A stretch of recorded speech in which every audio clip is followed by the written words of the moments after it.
السلام علیکم ورحمۃ اللہ وبرکاتہ۔ کیسے میرے بھائیو، امید کرتا ہوں آپ لوگ اچھے سے ہوں گے۔ تو روزانہ کی طرح آج آپ لوگوں کے سامنے کچھ سعودی سے متعلق خبر اور کچھ انٹرنیشنل آپ لوگوں کے سامنے حاضر ہو گیا ہوں۔ بہت سارے ہمارے ساتھ خبر ہیں، ہمارے ساتھ آخری تک بنے رہیں۔ تو چلیے خبر کی شروعات کرتے ہیں۔ سب سے پہلا خبر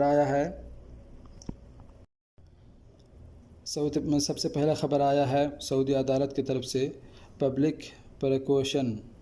کسی ایسے آدمی کا جرمانہ ضروری ہے جو لوگوں کو دھوکہ دے کر پیسہ لیتا ہے، یعنی قانون کی خلاف ورزی کر کے کسی کا مال ہڑپ لیتا ہے، جس کو ہم لوگ بولتے ہیں گھوس خوری۔ گھوس لے کر کسی سے گھوس لیتا ہے، غیر طریقے سے پیسہ وصول کرتا ہے، تو ایسے لوگوں کے اوپر 10,000 ریال جرمانہ ہے اور 1 سال کا قید ہے۔ 1 سال جیل میں رکھا جائے گا اس کو، اور وہ جتنا پیسہ اس پیسے میں سے خرچ کیا ہے اس کو واپس بھی کرنا پڑے گا۔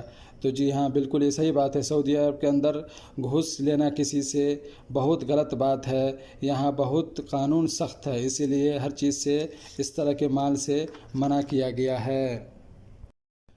اسی طرح عبدالرحمن السدیس کے بارے میں بتایا جا رہا ہے کہ مکہ مکرمہ میں آج انہوں نے خطبہ دیا تھا، اور انہوں نے خطبہ کے اندر یہ بھی کہا تھا کہ سوشل میڈیا کا غلط استعمال بھی ہو رہا ہے، کہ گھر کے راز کو کھول دیتا ہے اور آپس میں بھی لڑاتا ہے۔ اسی لیے سوشل میڈیا کا اچھا استعمال کریں، غلط استعمال سے بچیں۔ یہ عبدالرحمن السدیس کا مکہ مکرمہ میں مسجد الحرام کے خطبہ کے اندر کہا ہے۔ تو چلے چلتے ہیں اگلی خبر کی طرف۔ مکہ مکرمہ میں ایک سعودی شہری کو پولیس نے گرفتار کر لیا ہے۔ اس کے اوپر یہ الزام ہے کہ اس نے لڑکی کو بلیک میل کرنے کی کوشش کر رہا تھا، تو اسے پکڑ کر عدالت میں بھیج دیا گیا ہے۔ ایک خبر اور آ رہی ہے سعودی ٹریفک کی طرف سے۔ سعودی مرور کا کہنا ہے کہ ٹریفک سگنل کے پاس مناسب طریقے سے گاڑی کو روکیں۔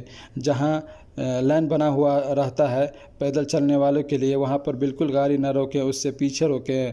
اس سے لوگوں کو چلنے میں پریشانی ہوگی، اور یہ قانون کی خلاف ورزی بھی ہے۔ تو چلے چلتے اگلی خبر کی طرف۔ ایک نیا اپڈیٹ آیا ہے۔ اقامہ ایکسپائری ہونے کے بعد بھی اس کے وزٹ ویزا پر توسیع کیا جا سکتا ہے۔ جی ہاں، جو لوگ اپنے فیملی کو گھر بلائے ہوئے ہیں، گھر سے اپنے بچے کو بلائے ہوئے ہیں، اگر اس آدمی کا اقامہ ایکسپائر بھی ہو گیا ہے تو وہ اپنے فیملی کا وزٹ ویزا میں اضافہ کر سکتا ہے ضرورت کے تحت۔ یہ جوازات نے یہ کہا ہے، ایک آدمی کے سوال کے جواب پر اس نے کہا ہے کہ اس کو اضافہ کیا جا سکتا ہے، اس میں کوئی شک نہیں ہے، اور اس کے لیے ابشر کے طریقے سے ابشر پلیٹ فارم ہے جو اس کے ذریعے سے کیا جا سکتا ہے۔ تو چلے چلتے ہیں اگلی خبر کی طرف۔ کچھ انٹرنیشنل خبر بھی آپ لوگوں کو بتا دوں۔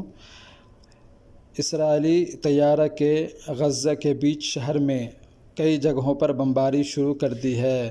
جی ہاں، اسرائیلی طیارہ جو ہے، بمباری طیارہ، انہوں نے غزہ کے اندر بمباری کئی جگہوں پر شروع کر دی ہے۔ اللہ سب کو حفظ و امان میں رکھے۔ چلتے ہیں ایک خبر کی طرف۔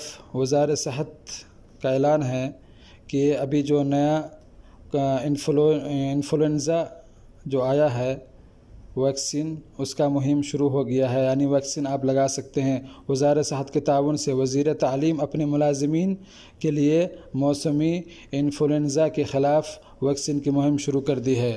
اس کے علاوہ یہ ویکسین ہر آدمی کو بھی ملے گا۔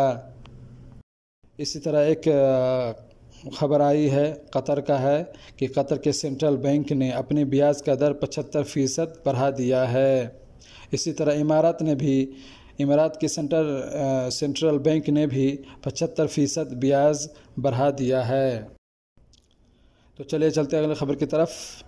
ایک خبر ہے پاکستان کا کہ عمران خان لوگوں کو گمراہ کر رہا تھا، اس لیے اس کے اوپر ہم نے فائرنگ کر دی تھی۔ یہ حملہ کرنے والوں کا بیان ہے۔ وہ بتا رہا ہے کہ عمران خان لوگوں کو گمراہ کر رہے تھے، اس لیے ہم نے اس سے مارنے کی کوشش کی تھی۔ اور ایک سعودی خبر ایک اور بھی ہے۔ سعودی وزارت صحت نے یہ بھی کہا ہے کہ انفلوئنزا کی پیچیدگی بہت بڑا ہے اور یہ موت کا سبب ہے، اسی لیے اس سے احتیاط کرنا چاہیے۔ بھیڑ بھاڑ کی جگہ پر نہ جائیں، اگر جانا ہے تو ماسک لگائیں اور اپنے ہاتھ کو سینیٹائزر کرتے رہیں۔